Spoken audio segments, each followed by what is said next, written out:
புதுச்சேரியில் போதைப்பொருள் ஒழிப்பு சம்பந்தமாக விரைவில் சட்ட திருத்தம் கொண்டுவரப்படும் என்று அமைச்சர் நமச்சிவாயம் தெரிவித்துள்ளார். புதுச்சேரியில் போதைப் பொருட்களை கட்டுப்படுத்த வேண்டிய நடவடிக்கைகள் குறித்து ஆளுநர் மாளிகையில் துணைநிலை ஆளுநர் தமிழிசை சவுந்தரராஜன் தலைமையில் ஆலோசனை நடைபெற்றது. இதன் பின்னர் செய்தியாளர்களை சந்தித்த அமைச்சர் நமச்சிவாயம், தமிழகத்தில் கைது செய்யப்பட்டுள்ள போதைப்பொருள் குற்றவாளிகளோடு புதுச்சேரியில் யாரேனும் தொடர்பில் உள்ளார்களா என்பதை கண்காணிக்க உத்தரவிடப்பட்டுள்ளதாக குறிப்பிட்டுள்ளார். இன்றைக்கு காவல்துறை எத்தகைய நடவடிக்கைகளை கடந்த காலங்களில் போதைப் பொருள் சம்பந்தமாக நடவடிக்கை எடுத்திருக்கின்றார்கள் என்பதை கேட்டறிந்தார்கள். அது இந்த கூட்டத்திலே மிக தெளிவாக விவாதித்திருக்கின்றோம்.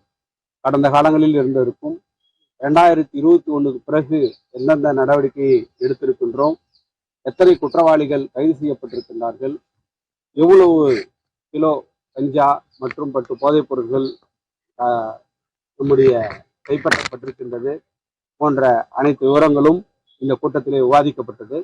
போதைப் பொருள் பயன்படுத்துறவங்க பேரை நம்ம கேஸ் போட முடியாது. அவங்க நம்ம விக்டிம்ஸா தான் நம்ம இது பண்ண முடியும். யார் விற்கிறாங்களோ அவங்க பேரை தான் கேஸ் போட முடியும்.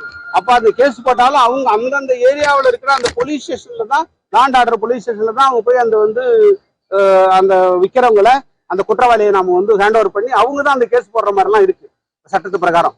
ஆனா இப்போ அந்த கேஸ் போடுறதுக்கு அதிகாரம் இந்த குழுவுக்கே, இந்த ஆன்டிபிஎஸ், இந்த போதைப் பொருள் தடுப்பு அந்த காவல்துறைக்கு அவங்களுக்கு அந்த சட்டத்தை கொண்டு வரது, அந்த பவரை கொடுக்கறதுக்கான நடவடிக்கை எல்லாம் எடுக்கணும். நான் நிச்சயமா எதிர்காலத்துல அந்த சட்டத்தை திருத்தம் கொண்டு வந்து அதற்குரிய நடவடிக்கை எடுப்பதற்கு நாங்கள் தொடர்ந்து